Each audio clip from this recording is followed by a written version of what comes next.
ఇండియాకు శత్రువా లేక మిత్రుడా? ఎవరు ఎస్ ఆర్ నో అని సమాధానం చెప్పలేని ప్రశ్న ఇది. మోడీని ఓ మై ఫ్రెండ్ అంటూ తెగ కౌగులించుకునే ట్రంప్ తెర వెనుక రాజకీయాలు చాలానే చేస్తున్నారు. పాక్ విషయంలో కానీ, ఇటు టారిఫ్ల విషయంలో కానీ అమెరికన్ ప్రెసిడెంట్ తీరు చూస్తుంటే ట్రంప్ చాలా తేడా గురువు అనిపిస్తోంది.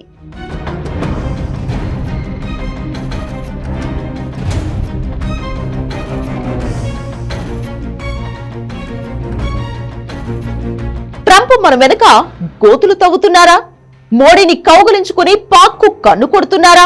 పాక్ ఆర్మీ చీఫ్ మునీర్తో ట్రంప్ ఫ్యామిలీకి లింక్ ఏంటి? జీరో టారిఫ్ పల్లవి ఎందుకు? కౌగులించుకొని వెన్నుపోటు పొడిచే స్టైల్లో ఉంది ట్రంప్ తీరు. మోడీతో అలాయ్ బలాయని తిరుగుతుంటారు. మరోవైపు గోతులు మాత్రం గట్టిగానే తవ్వుతారు. మొదటి నుంచి ఆయన తీరు అలాగే ఉంది. అధ్యక్ష ఎన్నికల్లో గెలవడానికి ముందే మనపై టారిఫ్ కింగ్ అంటూ విషం చిమ్మారు ట్రంప్. బాధ్యతలు చేపట్టాక భారత్ మా భాగస్వామి అంటూ కబుర్లు చెప్పారు.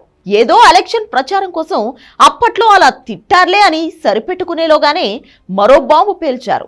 26% టారిఫ్లు అంటూ కత్తెర పట్టుకుని తిరిగారు. మోడీతో చర్చలు జరిగిన గంటల్లోనే తన నైజాన్ని బయట పెట్టుకున్నారు. టారిఫ్లు ప్రస్తుతానికి వాయిదా వేసినా కత్తి మాత్రం అలాగే వేలాడుతోంది.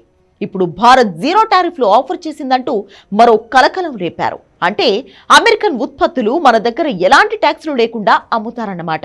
అదే నిజమైతే హార్లీ డేవిడ్సన్ బైక్ మన దగ్గర 1,50,000-2 లక్షలకే దొరుకుతుంది. ఇప్పుడు ₹1 కోటి పలుకుతున్న కార్లు 50-60 లక్షలకే వచ్చేస్తాయి. అమెరికన్ లిక్కర్ రేట్ సగం పడిపోతుంది. సాధారణంగా ఏ దేశం కూడా జీరో టారిఫ్లు అమలు చేయదు. కానీ ట్రంప్ మాత్రం నో టారిఫ్ అంటూ భారత్ను ఎరకాటంలోకి నెట్టారు. అయితే వెంటనే భారత్ దానిపై స్పందించింది. అలాంటిదేమీ లేదని విదేశాంగ మంత్రి జయశంకర్ ప్రకటన చేశారు.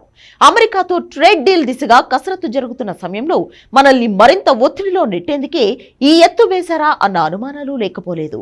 పాక్ విషయంలోనూ ట్రంప్ మనకు వెన్నుపోటు పొడిచినట్లే భావిస్తున్నారు. నిజానికి భారత్ దెబ్బకు పాక్ దిగొచ్చింది. అమెరికాను రిక్వెస్ట్ చేసుకుంటే మనం ఓకే చెప్పాం. కానీ ట్రంప్ మాత్రం ఆ క్రెడిట్ ను తన ఖాతాలో వేసుకున్నారు. మనకంటే ముందే సీజ్ ఫైర్ ను ప్రకటించి మోడీ సర్కార్ను డిఫెన్స్ లోకి నెట్టారు. ట్రంప్ అలా చేయకుండా ఉంటే సిచ్యుయేషన్ వేరేగా ఉండేది. భారత్ పాక్ ఉద్రిక్తతల మధ్య కూడా ట్రంప్ తీరు చాలా అనుమానంగా ఉంది.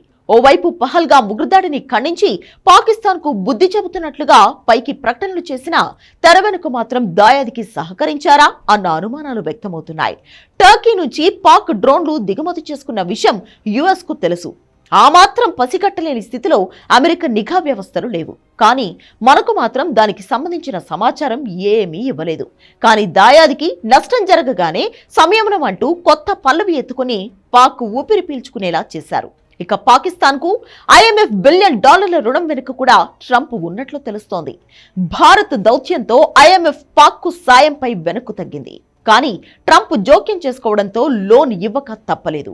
డొనాల్డ్ ట్రంప్ ఫ్యామిలీకి పాకిస్తాన్ మిలిటరీ చీఫ్ అసీం మునీర్ కు మధ్య ఏదో డీల్ ఉందన్న వార్తలు ఇప్పుడు కలకలం రేపుతున్నాయి.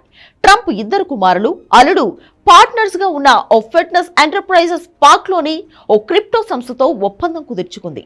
దీని వెనుక ట్రంప్ ఉన్నారన్న అనుమానాలు వచ్చాయి. పహల్గా ఉగ్రదాడి తర్వాత ఈ అగ్రిమెంట్ వెనుక ఎలాంటి రాజకీయ ఉద్దేశాలు లేవని ట్రంప్ ఫ్యామిలీ సంస్థ ప్రెస్ నోట్ విడుదల చేసింది. ట్రంప్ పాక్ తో తెర వెనుక రాజకీయం చేయడం వెనుక చాలా వ్యూహమే ఉన్నట్లు అనుమానిస్తున్నారు. మనం మిత్రదేశమే అయినా ప్రశాంతంగా ఉండడం అమెరికాకు ఇష్టం లేదు. భారత్ భవిష్యత్తులో సూపర్ పవర్ గా ఎదుగుతుందని చాలా మంది నిపుణులు భావిస్తున్నారు.